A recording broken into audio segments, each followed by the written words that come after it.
Definitely a much better day than day one.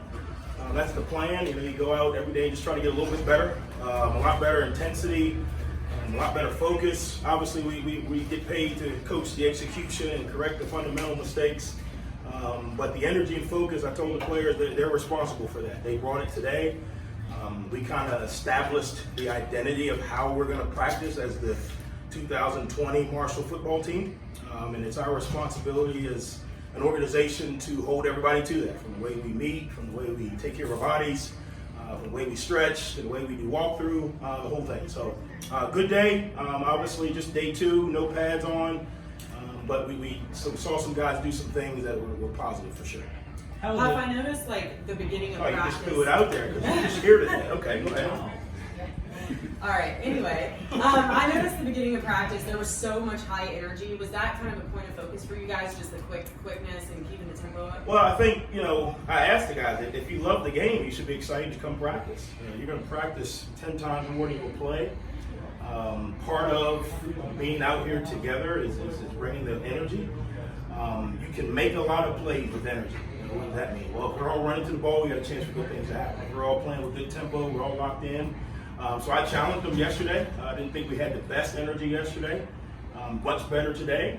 We just kind of keep building. How are the guys who have been through it with you once already helping the guys who are now new to it? Yeah, it's funny because we got 48 new guys, not even including the walk-ons. So a lot of times it looks like half the practices nobody's doing anything because they're still looking around. That was a little bit of the issue yesterday. But I told the old guys, you got to start running so they can just follow you. They may not know where they're going, but they'll follow you. And I think you got a little bit of that today. It's kind of what we saw. So it's a little bit new. Everything's new, right? You got 24 freshmen from high school. So it's all new to them. Guys are bigger. You can kind of see them out there. Their eyes are big.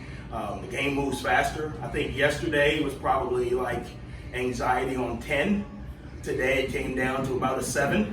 And then kind of once they got going, it probably got down to about even, So it's going to be a challenge, getting them used to it. Not only does the length of the practice or the schedule of the practice get to you, we're going to do the same thing on Monday, and then on Tuesday, and then on Wednesday. And I think that's what we got to kind of mentally prepare for this year. You're going to play a really good team week 1, and then week 2, and then week 3. You're not going to get a chance to say, man, we just get ready for this team and we get through that. It's every week. So I think our practice model, I think our leadership will kind of help us be prepared for the season. And how's the personnel and the coaching staff? You added a lot of players, obviously, but the coaching staff has changed quite a bit too. How's Clint doing as offensive coordinator and all that? How's that working out? Really good. So 48 new players and 12 new staff members just across the board. I think they've all done great. Trick's done a really good job. He's really prepared. He really takes a lot of time. He's in here early, stays late. Part of taking over any new job. So if I was going to quit and take you guys' job, the more prepared I was, the better I would execute. And I think that's what Trick has done. Coach Bonight's done the same thing, preparing kind of for each day of practice, so that way you're organized, the players know what you want. Coach Jackson on the defensive side, extraordinary technician. He's coaching every step. He's coaching the breaks. He's coaching their eyes, and he's doing it every rep. So that's what it takes. You get so many reps in practice, and the more of them that you can get right and string together, the better you're going to be. So I think the staff's doing a really good job. I challenged them yesterday. We're responsible for the organization and the tempo of practice. If the players don't do it, it started with us. So I challenged them to man your position, whether that was equipment, training room, wide receivers, quarterback, whatever it was. And I think they did a good job of it. And then as far as position groups go, what's maybe one of the position groups that you guys really need to work on or focus on more so this fall game? The entire team. We all need work. I think what we have is, because we have so many new parts, every part affects its own. So yeah, we got a lot of new D linemen. Well, they got to get used to communicating with Eli. They got to get communicating with Bo. They got to get used to communicating with the safeties. So you could say, well, this position group needs, a lot of work. Well, they all kind of go together. I think the quarterback is connected to the entire offense. So he's going to have an effect on how he speaks to the O-line, how his cadence goes, how he communicates. So as an organization, we all got to kind of, each group, position, and person got to just keep making steps in the right direction. And Henry mentioned too that, you know, he wanted to be a leader in that quarterback room and stuff. Just how have you seen, I know it's only day 2, but how have you seen him kind of step up in that leadership role? Hey, I told him and Cam yesterday, if you guys don't start talking, I'm gonna put tape over your mouth so that way you can't talk. But part of it again, I mean, Henry's played a lot of football and been through a lot of training camps, but he's never been through ours. So it's hard to kind of take charge when you're still trying to make sure that you're doing right. I think they got a little bit comfortable today. We've managed the installs, so it's not usually we're drinking out of a fire hose.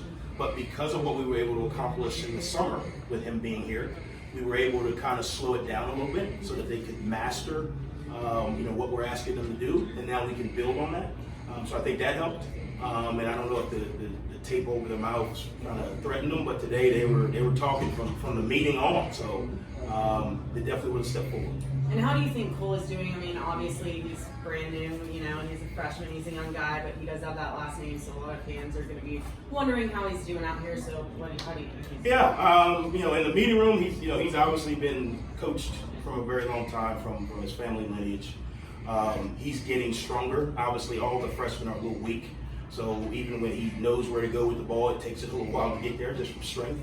But he's got a quarterback demeanor, if that makes sense. When he steps in the huddle, like he makes the group think that, hey, I'm ready to go, I'm in charge. So he's had a really good first 2 days. And when I say first 2 days, how much evaluation do you have? But he's definitely making strides.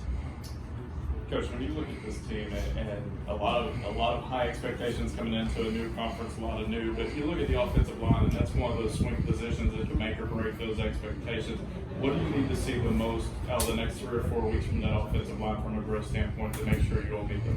Yeah, what I want all you guys to do is get on the chat boards and talk about how bad the O-line was, or it's going to be like you did last year. They actually played pretty good. So if everybody can go home and get on the message boards and talk about your concern with the O-line and who's going to start. If you do that, then my job's easy. But no, I think we were in the same situation last year. We had a lot of unproven guys. We had a lot of guys come back, but we still had some holes, if that kind of makes sense. We have that same situation this year. Holes based on, well, we didn't see him out there last year. He didn't play much last year. But I feel good with the start. Obviously you can't really evaluate those guys until you put pads on. But we've got a lot of quality depth. Does that kind of make sense? When I say quality depth, meaning the guys can go in, they can execute the play, and it's not a catastrophe. So we put the pads on, and we see who actually can physically do it. Part of playing O-line, you got to move big people. So obviously in spiders, it's a little bit, the D-line always barks in spiders, right? They just run up the field, you can't really block them, and they're Pittsburgh Steelers today. But we'll get a chance to see on Monday. But I feel really, really good about the quality, depth, or body types that we have, if that makes sense. No Pittsburgh Steeler questions. Did anybody else get invited? Hey, no, he says hi, by the way. Oh, okay. Thanks. No, but I appreciate you guys.